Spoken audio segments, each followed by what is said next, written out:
an election now where I think we know what the issues are. There's all the issues around terrorism. There's all the issues that we're faced with at the moment that affect this constituency, such as education. We've got schools that are going to see their budgets cut by 20%, which is going to see a hit on teachers, the number of teachers in schools. We've got the tax on the NHS as well, the amount of privatisation that's taking place. We know about what's happening to Dalit and A&E, which might not affect this part of my constituency, but it affects other parts. That's faced with closure, and so is the maternity unit down there as well. And the Durham Constabulary area has lost 350 bobbies since 2010. And we know about some of the issues in the Trimdons around antisocial behaviour and what have you, but that's a direct sort of correlation between cuts to police and the issues that we have with law and order on our streets. So those are some of the issues that we're facing. And I just want to get back to Parliament after Thursday. I nearly forgot which week it was now. On Thursday, so we can take the fight to them. There's two things I want to do. Top priority is to continue and always to look after this constituency. I'm from the Trimdons. I was brought up in Trimdon village. I went to Sedgefield Comp. My dad worked down Fishburn Pit. My mum was born there. And I've always lived in this constituency, and I love the people and I love the area, and I've got an affinity for it which I will never lose. And this is the only constituency that I ever actually wanted to represent. My Tory opponent, just so it's not a nightmare if we lose here, is a 23-year-old student from Hull who doesn't live here, can't even vote for herself. And all I would say is I would hate to think that on Friday morning we wake up with a student as a member of Parliament to look after this area. So that's, you know, just local issues. Never mind having Theresa May back there. She started this campaign, the great I am, the great leader. She's going to sort out everything. And I think a lot of that varnish has come off over the last few weeks. She is not the leader that she professes to be. And I just want to make sure, going forward, that we continue to hold this seat for Labour, so we can take the fight to the Tories and ultimately have a Labour government that does well for local constituencies like this one and looks after the people going forward into the future. Having said that, I just want to hand over to Ross to say a few opening remarks, and then we can take the Q&A as well. Okay. First of all, Phil's absolutely right. I've not got a very big family, but my Uncle Tom, who was my mum's actual uncle, he was caught in Singapore by the Japanese. He was from here, started working as a policeman in London, got a commission, which was rare for working class people in those days, got put in a Japanese prisoner of war camp for 4 years. When they eventually got the guys out of there, they were so emaciated they had to go and live in Canada for a year, but my nan's sister waited for him all that time and married him after the Second World War, and he came here and worked as a teacher back in his village until he's dead now, sadly. So I have been here. I came here to 2 weddings when I'm 52 now, so that was a long time ago. It was in the 70s. So it's very nice to be back. Thank you, Phil, for inviting me. Why am I here? Well, there are only certain MPs that I can get to in a certain period of time, and I've chosen the ones that I believe are not only good MPs in Westminster, but they also care and look after their constituents. Now, over the time that you've been here, 4,000 people have been helped by you and your team. That's a lot of people. I know Phil was instrumental in helping Hitachi come here, is that correct? But that aside, I know that he genuinely cares about you people. I have grave concerns about the possibility of a Tory getting in here, particularly with the vote that could happen with UKIP, etc. Real concerns about that, because they are not going to look after you. They've made it clear. They've cut cuts to the NHS that they've already made are being felt right now. The cuts that they're making to education in terms of stopping teachers from teaching, well, that won't be felt for generations. You know, people around here have a very strong working class ethic in terms of being skilled people who work very, very hard. But unless you have apprenticeships, and also what we're going to do in the Labour Party, we're going to cut the fees that you have to pay when you go to university. That's an incentive for working class people to actually go to university. Because at the moment, so many of them are scared from actually applying, even if they get the results, because they know they're going to be saddled with a debt for the rest of their lives. How are you going to encourage clever working class people to take their rightful place in the in workplaces, if they haven't got the qualifications to do it because they're too scared of having that kind of debt? Labour have promised 35 billion to the National Health Service, and trust me, it really, really needs it. An end to zero-hour working contracts, because they are just a manipulation of the poor by the rich.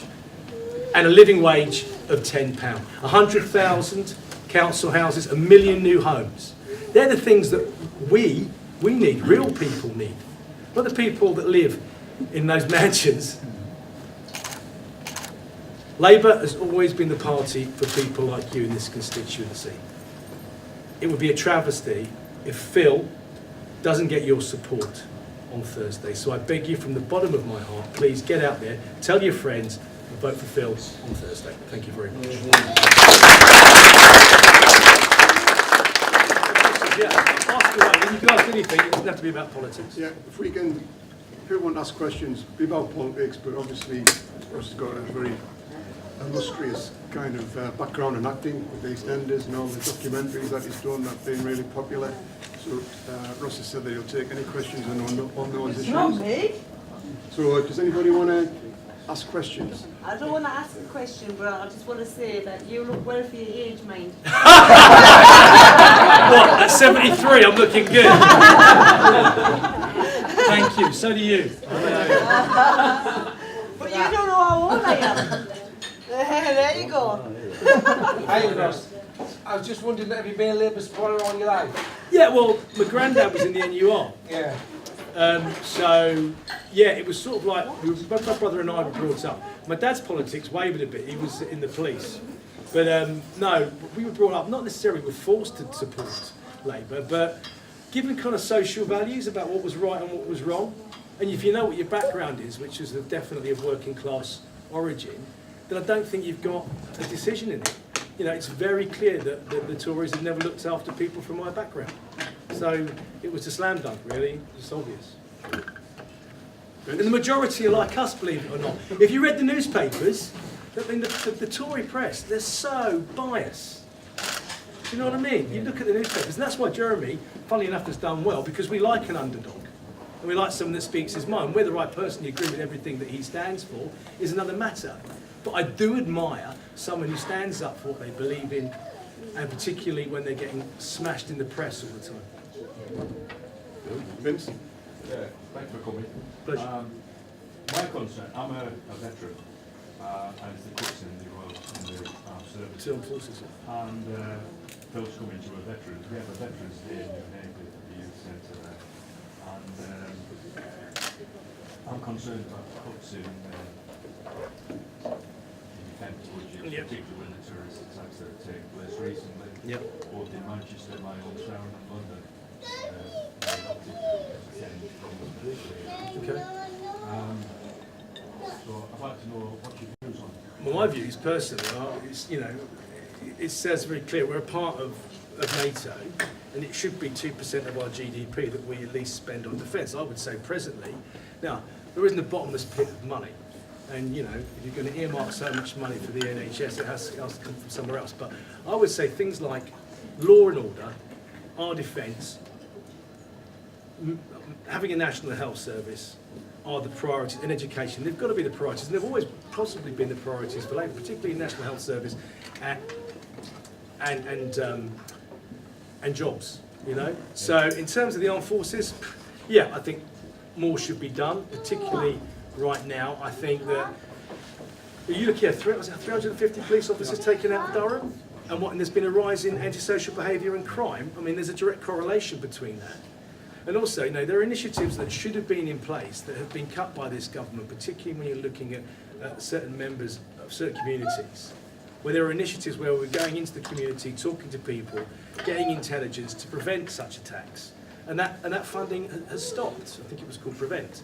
That funding has stopped, and I think you're seeing, it's the things that you're seeing right now may have been stopped if that money had been stayed there and stopped, got information in terms of some of the people that are out there.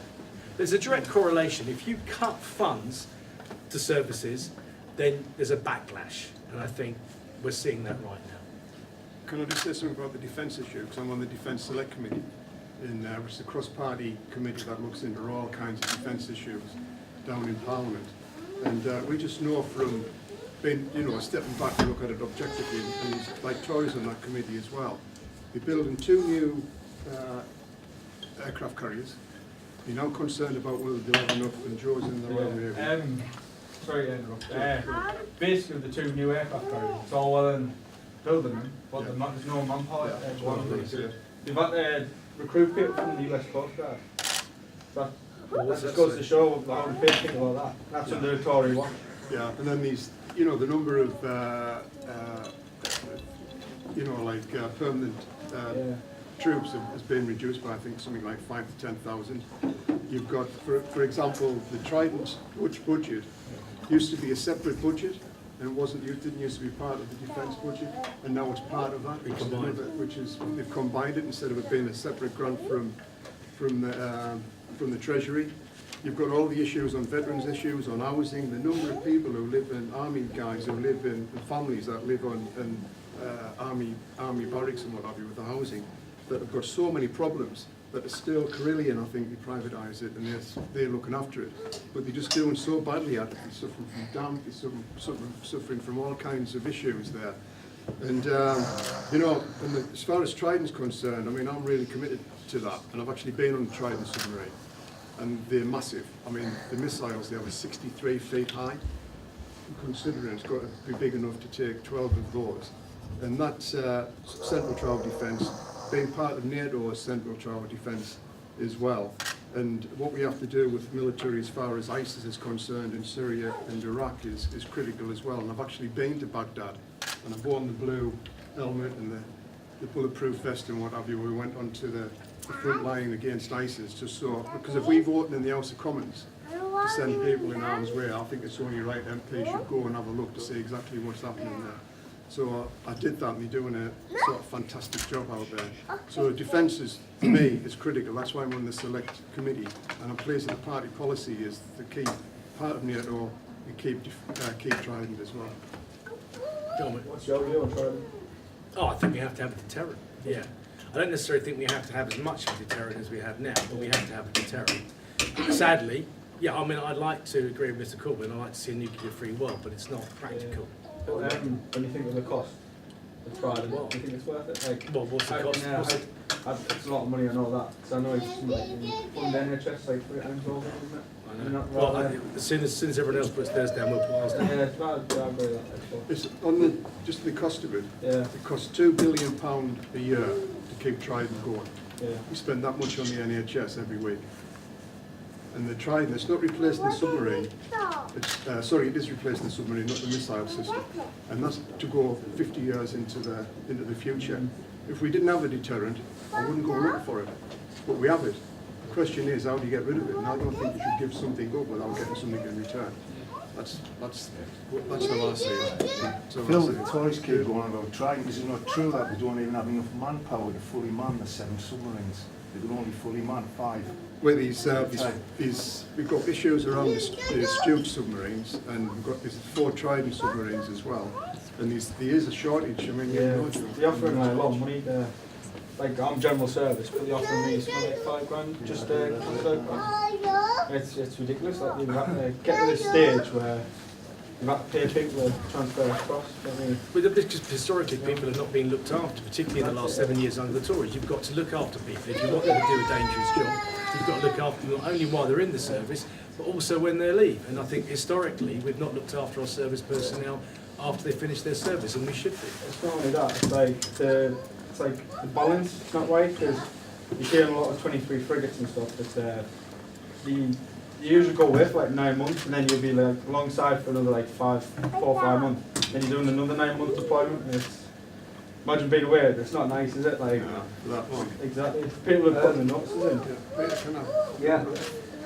Hi Ross, thanks for coming to endorse Phil today. I'd like to ask you about fake news. I heard this morning that apparently the Tories have spent a fortune on editing a video that shows Jeremy not supporting defence at all, the way they've done it, which is absolute nonsense.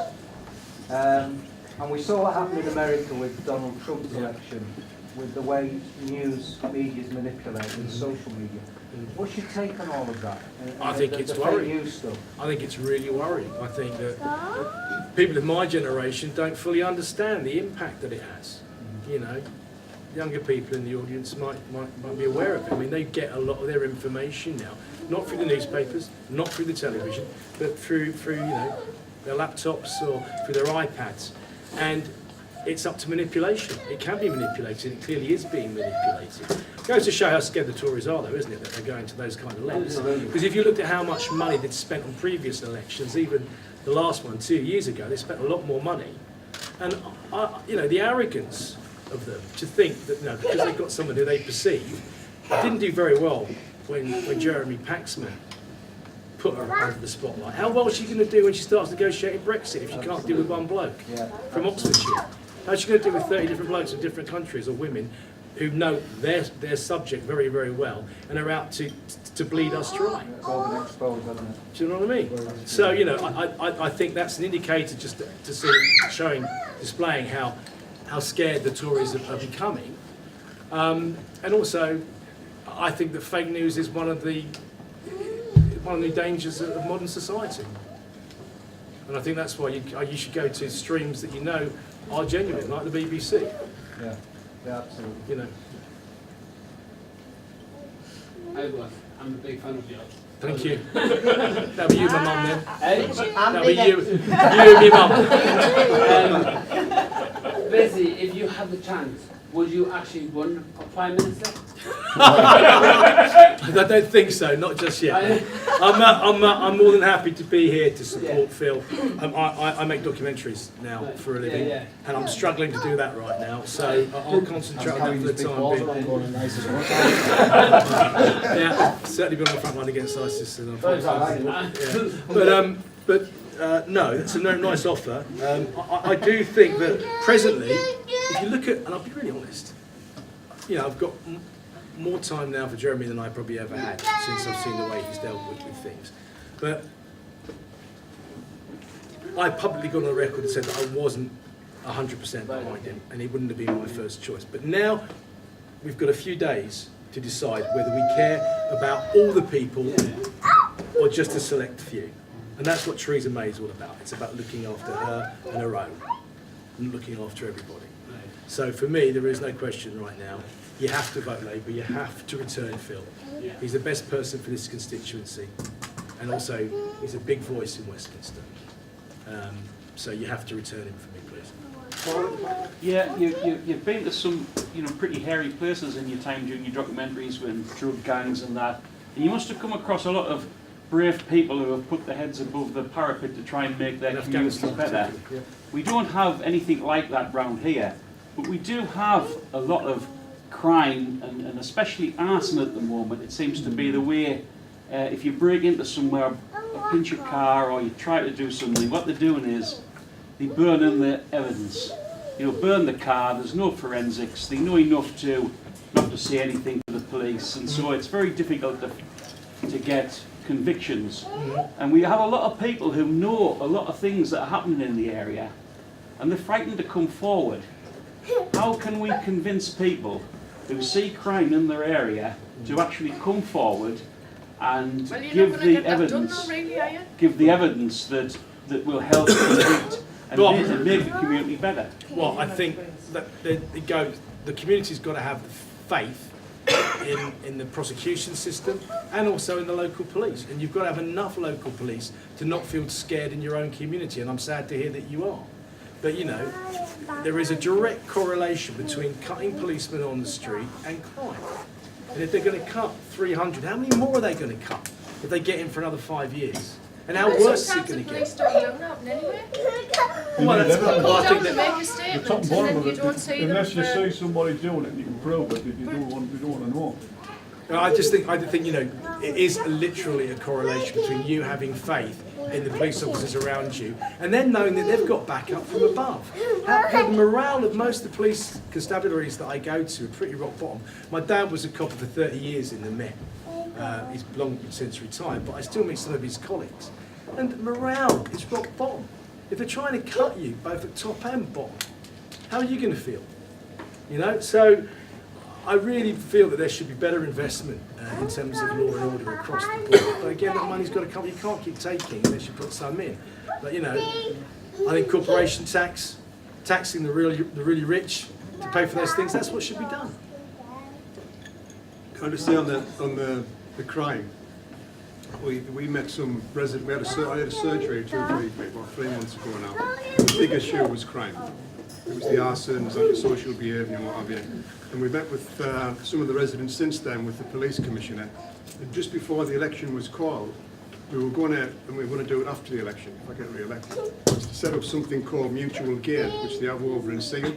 And it's where the police and the local community work together over time, where ultimately the kind of local community ends up policing itself because it has confidence in itself to bring forward those people who have been, you know, that are doing, because we know who the families are and who they are and how we can sort them out. But that means building up trust in the local area, and we want to do that, and it means involving the local community, and it works. Just that I want it to work here. And so this mutual gain thing that the police have set up, I want to start it in here with yourselves after the election, if I get elected. Yes. Maureen. Yes, could I ask, if Labour get into government this time, can you bring a law in that Mr Hunt has to have to change his H to a C?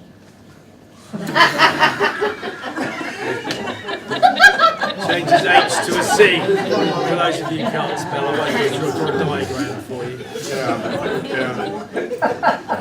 Well, it's because you've got a sense of humour about it, but honestly, there is a chance you could have a Tory MP on Thursday.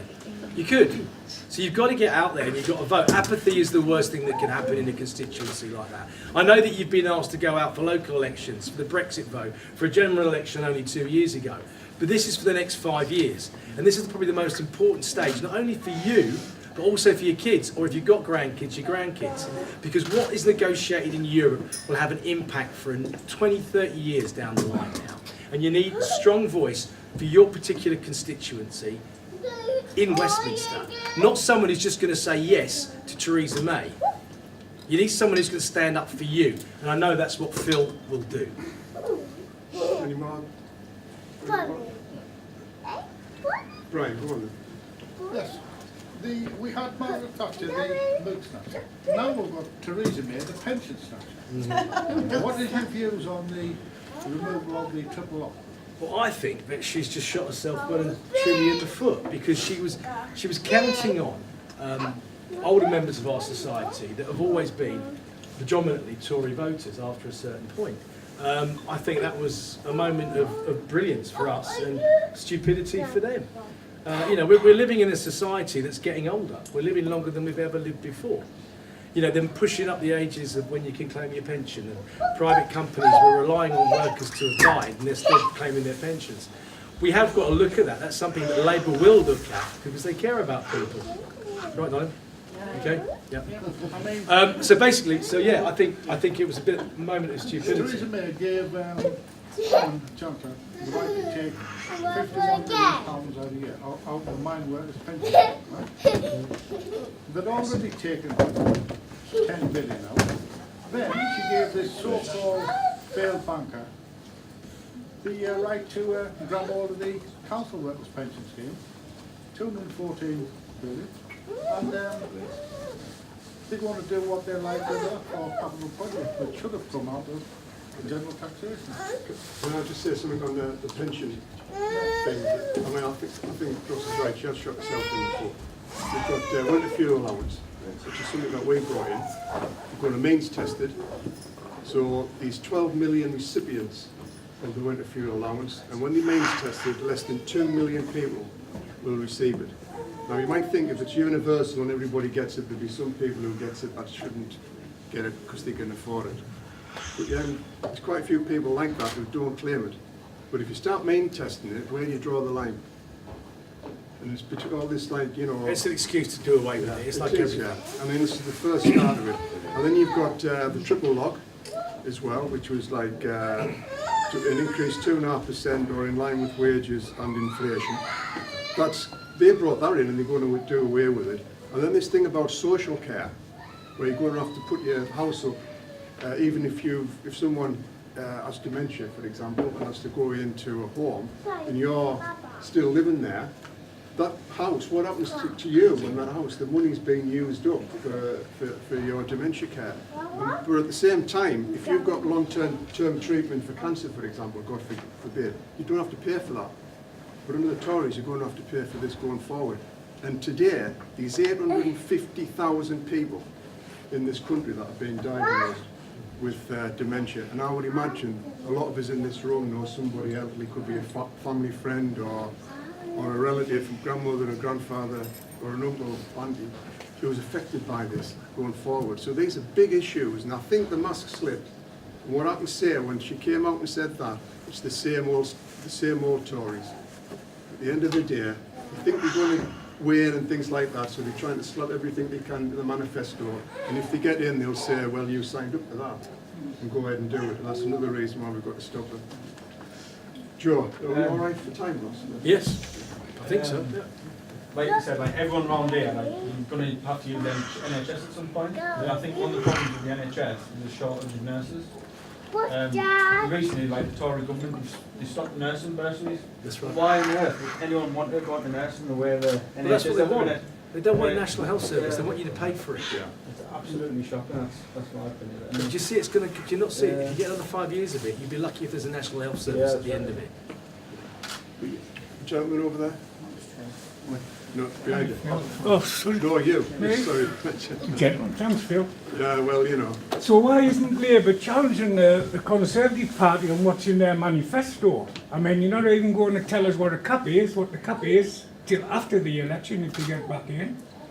So on the social side of it, yes. So we're really in the dark, and yet Labour's let them get away with it. I think on the pension stuff, you know, and on the social care, I don't think we have. I think Johnny Ashworth, who's our spokesman, has done a good job of highlighting it. And when I'm on the doorstep, the one thing I get people who I don't know which way to go, the one thing you can talk them around our view on, or if it's people who voted Tory in the past, the one thing that's sticking up here with them is what's happening with social care, what's going to be happening with pensions. We know there's doubt there, don't get us wrong, Phil, but at the same time, if they do get in, there's nobody challenged it. Well, we have challenged them about what the cap is, but all they have to try and do between now and Thursday is just bluff it out. And also, I must say, just to help, they've made it into an election about two leaders. It's not about that. It's about you. It's about individual constituencies and how you and your own are going to be treated by the government over the next 5 years. It's not about Theresa May and Jeremy Corbyn. It's about you. It's about what you get, what you've worked for all your life, what you've paid into in national insurance, what you're entitled to. And they're hell set on taking it away from you. Yeah. Is anybody else I'll come back to you, David. Let's ask if there's anybody who hasn't asked a question who wants to ask a question. When you go back to your centres? Right now? No, not at the moment. I'm too busy trying to earn a living making documentaries and running around the country trying to kind of make people aware of just how damaging it will be if they get a landslide election. So how scary is that when you've been and then you go home? How scary is that for you, like when you've been on these documentaries? Well, to get home, depending what mood the wife's in, really. So, do you have nightmares? Do I get nightmares? Yeah, particularly with my wife. Yeah, lots of nightmares. No, I'm absolutely fine. Basically, it's a job, you know, and you get on with it. And I'm only jumping in and jumping out. I don't do a 7-month tour in Afghan. I do a month at a time. So, you know, I mean, I have to say, I did 15 programs between 2007 and 2011 and 12 in Afghanistan. I was out with 4-5 Commando twice. My family regiment, 1 Royal Anglian, 5 Scots, 16 Air Assault, 1 Royal Irish, and the US Marine Corps twice, which is more dangerous than sometimes being shot at by the Taliban. But I have to say, the one thing that will stay with me was just how professional the girls and the guys were on the ground. Unbelievable. Young, very young, well, boys and girls actually, and they soon turned into men and women. And I think historically we haven't looked after them, and I'm hoping that when we do get a Labour government, that I'll be around to kind of advise them in terms of making sure we do look after them because they deserve it. Yeah, absolutely. Just the, On education, what's the Labour policy on future academisation of schools, free schools and primary schools, and very on local education? well, these, we're not in favour of grammar schools. Free schools, we've always said that, you know, we're not too happy about them. Would you? either. Would you? I think we would stop them, yeah. Because the money, we've had free schools in the area, or muted in the area, where they couldn't get the roles for them. Do you know what I mean? Yeah, Jarlsgate in Durham. And the money's just being poured down the drain. And I mean, the thing is, we brought in accommodation, can I say it? For those schools that were sort of failing, we need a new way of doing that. And what the Tories have done is just like saying, well, everybody's got to be forced into doing this. And I look at schools like Sedgefield, which is in Woodham, for example, which is an academy. Then you've got Sedgefield, which is the school I went to. When I look at it now, new building, the teaching staff are fantastic, and I just think back to the 70s when I was there, 1970s that is, when I was there. It's completely changed. I get really angry about how good the schools have been since they've been rebuilt, since the teachers have been, you know, getting the funding that they require and what have you. And all I know from talking to primary schools and the other schools like Wellfield School that feeds here in Sedgefield is that, you know, they're going to be facing budget cuts, and we've got, and I was telling Ross, I've got one of the head teachers said to me, she said, it won't happen straight away, but because of the cuts to budgets and because of the ongoing costs on heating, electricity and staffing and what have you, some schools will only be able to open for 4 days a week. Now, you know, that isn't what I want for my grandchildren as they're getting older. That's something that was left to the 19th century. And we've got to properly fund it because every child in the country should have a chance to aspire to do the best they possibly can. I mean, that's what brought me into politics. And I just look back to the last Labour government and the schools, now they improved, you know, especially in this area. Sedgefield is now one of the top 50 state schools in the country. We have to have an educated workforce, particularly in the light of what's happening with Brexit. Yeah. You know, what the Tories want are an uneducated workforce that they can manipulate. You know, that's why we're ending 0-hour contracts. You have a proper contract. If you get a job to do a job, get a job to say you're going to get paid, and you're doing this many hours. That's what you need. That guarantees then you know what you're doing in your life. And in terms of any tuition fees, you know, how are you going to encourage kids from working class backgrounds to go to university if they know they're going to be saddled with a debt of 17, 20 grand for the rest of their lives? How are you ever going to pay that off? So, you know, I think it's also about apprenticeships as well. They're hoping to double the amount of apprenticeships if Labour get in or they get into power somehow. You've got to give people something to aim for. If you take away education from them at an early age, people aren't going to have anything to go for. So we're trying to encourage the future. And the future's done by putting money into education, stopping the cuts, the 300 odd teachers that will be cut from this area. Because I'm gone, I'm 52. It's about what's happening 2 generations below me, it's about my kids. And that's what Labour's interested in, but the Tories certainly aren't interested in particularly nurturing it in an environment like this. As far as they're concerned, they've written you off. And I don't believe the statistic where opinion polls say, would you like to open a grammar school in your area? And apparently opinion polls says, the majority says yes. Question to ask, would you like to have modern schools in your area? And the answer to that is no. So if you don't want modern schools, but you want a grammar school, there's something wrong there. We need schooling, comprehensive schooling for everybody, which is improved, can be reformed, comprehensive overall. Grammar schools write off a certain amount of young children at a certain age, at 11 plus. How can you say what someone's going to be at 11 years old? How dare you? It's wrong. It's a topic that I haven't really heard Labour Party talk a lot about over the last 4 or 5 years, but what would the Labour Party intend on changing anything in the current drug policy in the UK? Because we've seen the war on drugs has not been a dramatic failure.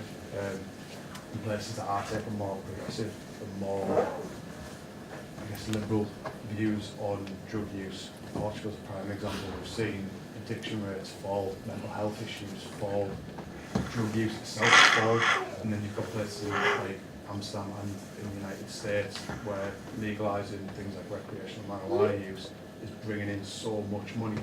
In Colorado, they gave tax rebates to every citizen because they were able to bring in that amount of money, and we've just seen the war on drugs isn't working, and it's leading people into prison, it's leading people to be homeless, people out on crime, people out on the streets. It puts a burden on the NHS. It affects so much the police as well. Ron Hogg in Durham said, was it 2 years ago, that they're not going to be pursuing anyone with small amounts of cannabis on them or growing small amounts of plants because they're just so overstretched. It's costing the taxpayer, people being in jail for like selling bits. That's a massive issue that obviously with 4 days to go to the election no one's going to touch. Yeah. Because it's such a contentious issue, isn't it, Phil? I mean, No, there are so many other people, particularly your generation, that are far more open about it. There are other generations out there that see marijuana particularly as a demon drug and a gateway drug to harder drugs. Just saying. I know a lad who experimented with drugs and he ended up with like mental health issues from it. Well, you can get it also, just having done a few programs about it, the amount of these so-called legal highs. I've just made a program in the West Bank in Palestine about it. And the stuff that's going out there on the streets now is more toxic than crack cocaine and crystal meth. So don't think if someone's smoking legal highs that they're smoking marijuana. They're smoking something that has nothing to do with marijuana. It is, it's strychnine, it's acetone, and it's horse tranquilizer, and highly addictive. Yeah, no, I'm just saying it's just such a negative effect, and it would fill me with a bit of confidence that. Yeah, I mean, I know Ron Hogg is looking at this issue and about how we can better take people off the streets who are drug addicts and look after them and what have you. And it's a bit more liberal than what you would expect. And they haven't got the funding for it. They're doing it for fewer people than they thought they would be doing it for. But when they raised it, and I think they made the mistake of talking to Daily Mail about it, about other issues, but this is the one issue they picked it on. And it was basically as if the police in Durham were giving away crack cocaine for free, but it was nothing like that, you know. So it is an issue that affects everybody because we know it's in all our communities now. I don't think that's something anyone's going to tackle before an No, election. I don't either. But I would suggest out of all the parties, it'd probably be the Labour and Lib Dems that look at it. I'm sorry to bring it back to education, but I feel quite strongly about it. I agree with you that Sedgefield, I've got 2 grandchildren there, it's a great school. I went to grammar school, I don't want to see grammar schools come back. Yeah. Both my son and daughter and their partners are all in education, they're all teachers. And I think the children are our future, and unless we get it right, and I mean, they've just got to, we just can't have Theresa May back in. And the Brexit thing as well, we don't know, we're going into the unknown there. We don't know the consequences. But I wish somebody could give me the answer. But I just feel the young people, it's their future. Get out and vote, because they can make the difference. Not all people like me. It's not my future. But I have to say that's a real worrying thing, you know, this apathy, particularly amongst young people. I know you guys are here today. You've got to encourage all the young people that you know to get out there and vote. Because people fought for that right. It's a democratic obligation, as far as I'm concerned, to get out there and vote. You can't moan about it for the next 5 years if you didn't get out there next Thursday and put a big cross next to Phil's room. They are more likely as well to vote for Labour, the young people. I was written to every first-time voter in the constituency. And I'll tell you, at the beginning of the campaign, since 2015, there was 1,002 first-time voters, and since then there's another 250 who have registered to vote. So, which I think is pretty good, really. So, just turn out and vote for Phil Wilson, the Labour candidate. Can I just say thanks to Ross? I think that was brilliant. Really.